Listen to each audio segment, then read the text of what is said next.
Thanks. Look, thank you for the opportunity to speak to the group.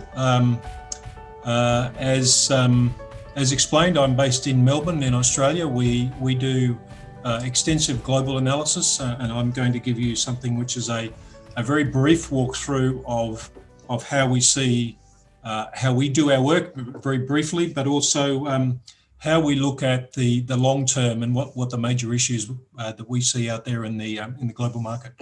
Firstly, I'm not sure to what extent people are aware of fundamental analysis in the dairy market. So I'll start with a very quick overview of the sorts of things we think about when we look at global markets. Naturally, we start with milk production, and we have in most of the major developed producing nations, there is a fluid milk offtake of milk, which then leaves manufacturing milk. The value of milk is determined by the trade in manufacturing milk and what products are derived from that. And I guess what I want to quickly walk through, what are the main issues when we look at analysis from our perspective.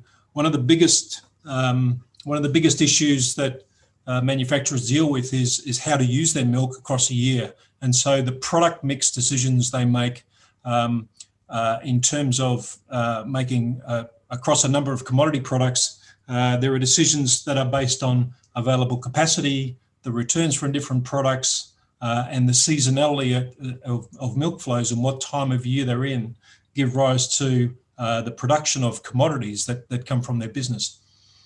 Then when we step through the rest of what we call the balance sheet, the complications get a little bit murkier, because what we see, naturally, there's an opening stock, there's imports in most regions, there's a domestic offtake into the marketplace, exports leaving a closing stock. The number of difficult issues that are there when you look at this through a balance sheet is compounded by the fact that when you look at this, you look at each major region by commodity, you've got a very complicated marketplace. Domestic usage, which is the largest offtake of milk in the globe, that is, when you look at and I'll walk through some of this shortly, but the domestic markets for cheese in Europe and the US are the largest consumers of milk in the global market. And there's a number of variables that impact the consumption of those products. Leaving aside what's left after that domestic use is what we call export availability. It is essentially the trade in those export markets and the availability of that product that determines the value of milk and pretty much values all milk in the supply chains around those developed regions. So it is a very complicated marketplace. What our business has done has built a platform of analysis to analyze this across the major exporting regions and into those global markets. And that platform allows that to be simulated over time in an outlook, so that we are essentially looking at the dynamics that impact all of those variables through those balance sheets across the regions and across the dairy commodities. And those commodities being skim milk powder, whole milk powder, butterfat, cheese, and the whey products as derivatives. So the global marketplace from a developed sense is very complicated. One way that we have developed to look at this from a high level is to consider the different types of supply chains through that global market. And we have got major exporters, and you can see I've identified who they are there and how much milk production comes through those supply chains. There are minor exporters. There are large producing importers. So we're talking about China and now the UK, separate from the EU, Mexico, Brazil, Russia. They are very important players in consuming trade, but they also have very large domestic production of their own. So they are essentially a balancing market. And then the import dependent regions, which are largely the developing regions of the world, which are absolutely reliant on imported products. So this is a view, and when we look forward to 2030, we've got to think about, where have we come from and what sort of change have we seen in the last 8 to 10 years or so before we start thinking about where we might go for the next 10. So when we look at 2012, that's the change to 2020. Not so profound. There's been some big changes, but the numbers, if I flick between them, the numbers do change quite a bit. Let me make it simpler. In the period from 2012 to 2020, and 2012 is when we started to add up this global market, we saw a number of simple things happen. We saw a tremendous expansion in Europe when they removed their quotas. The US grew at a very steady rate over time. And of course, not forgetting India, which has had a major expansion in domestic production, but not so much involvement in trade. In the middle, global dairy trade increased by 27 billion litres. And when you look at the size of that increase versus the size of total production we have on the left-hand side, it's not a very big volume that's been increased in global trade.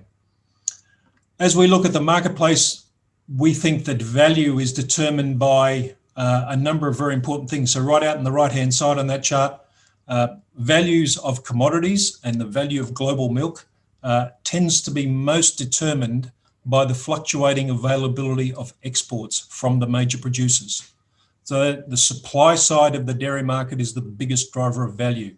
And so they are the fluctuations in milk production and the availability of exports after taking their domestic use, including fluid milk, but also the domestic consumption of product. The second important driver, much lower down the scale, is the import gap in those producing importers. And we all talk about China and how much demand China might have, how much it's had and how that's changed over time and where it might go in the future. That is one of the drivers, but very much a lesser influence on milk values. But China's consumption at home and the import gap is a critical variable, just as we see in Mexico and as we see in the future in the UK.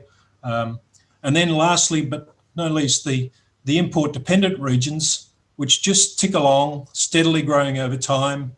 They grow in a similar vein to GDP, but there are different dynamics across those regions. And so when we're thinking about what does the world look like in 10 years' time, we've got these 3 or 4 different layers of supply chain to look at and contemplate what might change those dynamics across those groups of players. Well, the dairy value chain, I'm sure you've all seen different views of this.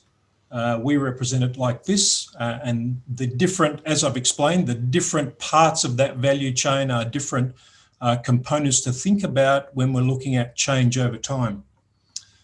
So in the next decade, I'll just layer on the key factors which we believe will shape that trade balance over time and shape the value of commodities.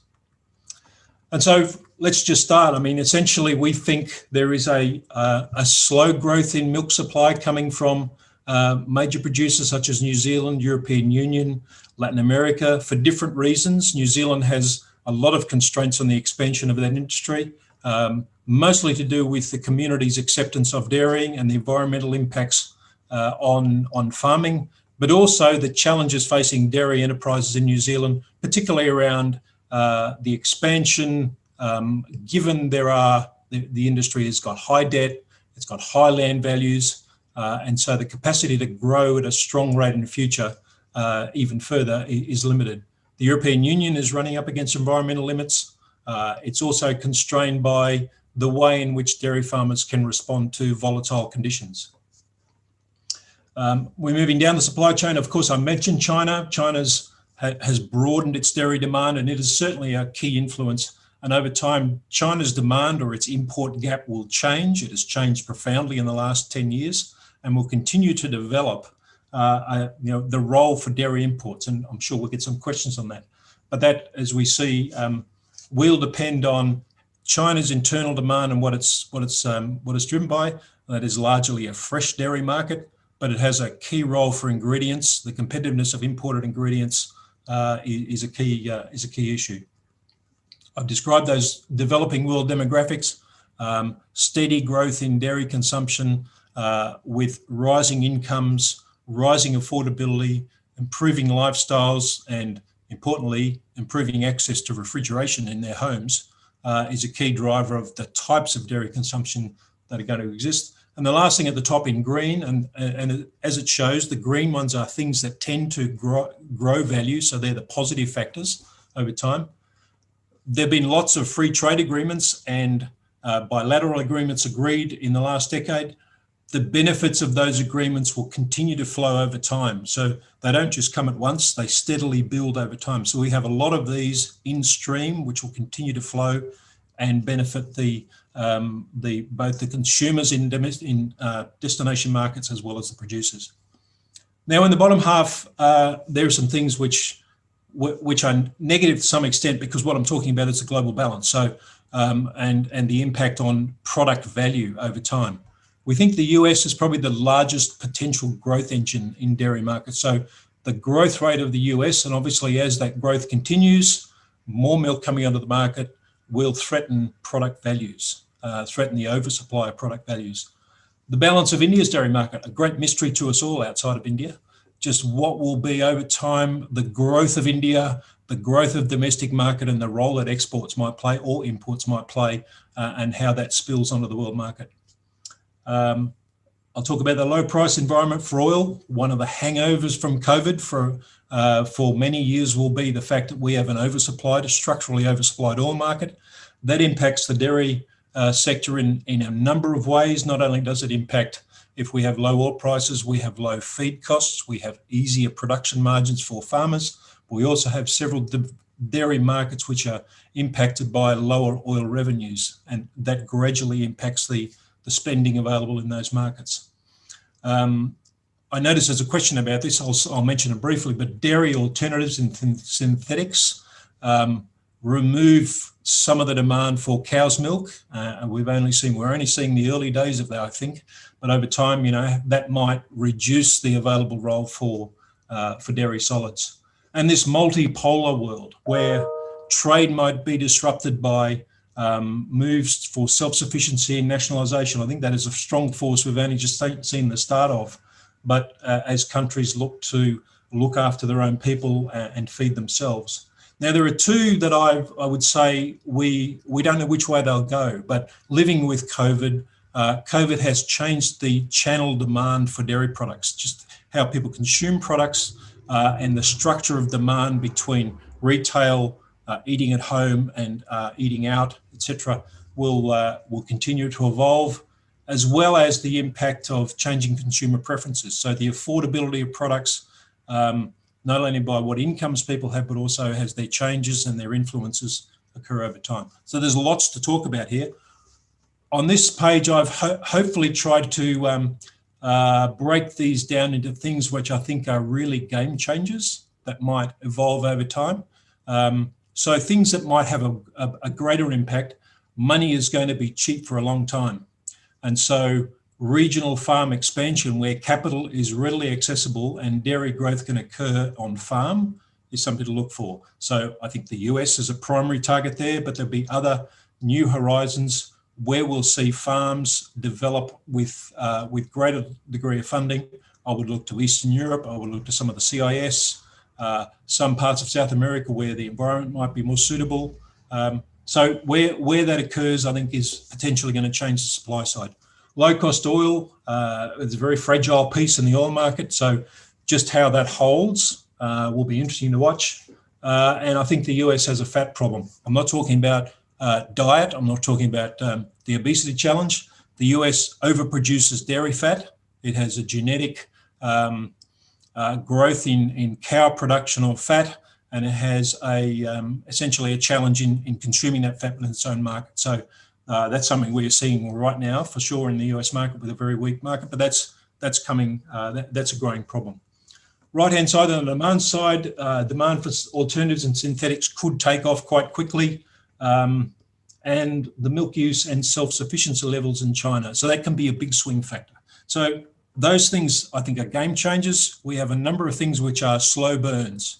They don't change very much. They change steadily over time. So as I said earlier, the growth in New Zealand and EU will be quite slow. Latin American instability, it's been there for a long time. Everyone's been talking about the great opportunity for Brazil for at least the last decade. Nothing's happened. So that's something that probably sits there. And again, on the demand side, those developing markets, evolving consumer preferences, these things happen slowly over time, not to be dismissed, but they are very important in world balance. Then a whole lot of wildcards, volatility of feed prices, India's market balance, the extent to which the US industry can continue to exist with a very old parochial set of regulations which inhibit innovation and limit the ability for the industry to really capitalize on the opportunities in the export markets. That's a big challenge. I think the industry really hasn't started to grapple with that. It's very protectionist of those things, and it's politically charged. The strength of the green agenda, just how much change that might put. And I know, for instance, looking at Europe and how much of a constraint they put on production through that. On the right-hand side, how COVID is and its following recession are altering markets. Will Russia come back from the cold?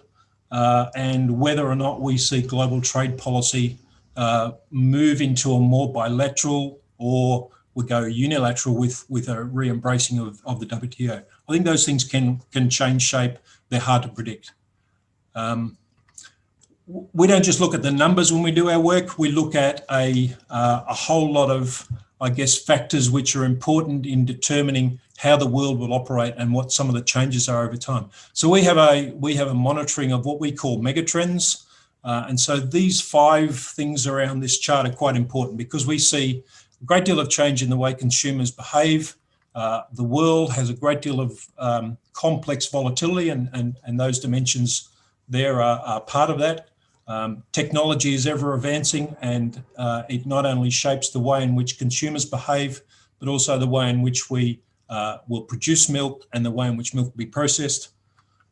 There are always evolving value chain models in ways that which participants will capture value in supply chains, and that affects the entire supply chain. And then the more from less, the limited resources and capacities that impact over time. So these things are quite immense. We could have a separate session on this altogether to talk about these. The only thing I would add is the more interesting things between these different megatrends are the way they intersect and the way in which technologies are influencing consumers, the way technology impacts the way sustainability might be harnessed over time, etc. I mean, there are many ways in which we could look at this, and that I'm happy to talk about that in the question session. Looking at the other aspect of this is just how the world behaves over time. And so one of the other things I'd suggest is relevant here, and this is I've adapted from a World Economic Forum framework which came out a few years ago, is to look at where the approach we take as a global industry. And so what I've put here are 2 dimensions. One looks at the extent to which markets are connected, or the extent to which we collaborate in terms of trade. And secondly, what will drive demand? Will it be driven to the extent to which it's driven by health and wellness and sustainability priorities? And so what the WEF put together are 4 scenarios about behaviour. And they deal with the way in which the extent to which we will collaborate, the extent we'll work together as countries, and what will drive the shape of demand and how countries will behave in that future order. This is very interesting stuff. When we put together our long view, which is coming in the next few months, we will shape this into the dairy world and describe how this might look as we work forward. And lastly, I'd leave this by saying, when we think about what will drive consumption and the extent to which we'll observe sustainability, the extent to which countries work together, just think about where we've been. We think a few years ago we were probably sitting about here in that grid, slightly to the left, looking at efficient resource consumption. The environment's a bit of a challenge. We're not really doing a good job on that. After COVID and Trump, or Trump and COVID, we've probably slipped down here a bit. We've fractioned. The world has become a little bit more polarized, a little bit more fragmented, a little bit thinking of our own. It'll be very interesting to see how the world shapes after we move from this. And as we go through the COVID phase, as America digests the post-Trump environment, just how the world reshapes and deals with these sorts of changes. Lastly, to the business end of this, what does 2030 look like? And I thought we have a lot of gradual or profound changes. So the future might be made up of a combination of those things. But certainly as a baseline, milk growth is going to be constrained. We'll certainly see strong demand growth. And what that does is it constructs a scenario that sees a rising milk value over time. It's very hard to get a scenario that doesn't involve the milk value rising as it has done, but it doesn't look like a steady line. We've got a shape of that line out there. There'll be volatility it's sure the volatility will occur just as done in the past around that band as I've shown on the right hand side. So it's steadily rising commodity value, lots of volatility. Our process is to build plausible assumptions that let people assess the risks of different changes coming over time. But that's a quick tour of how we see the world and how we'll do this exercise. I want to thank you for the opportunity to talk to you and wrap up my session.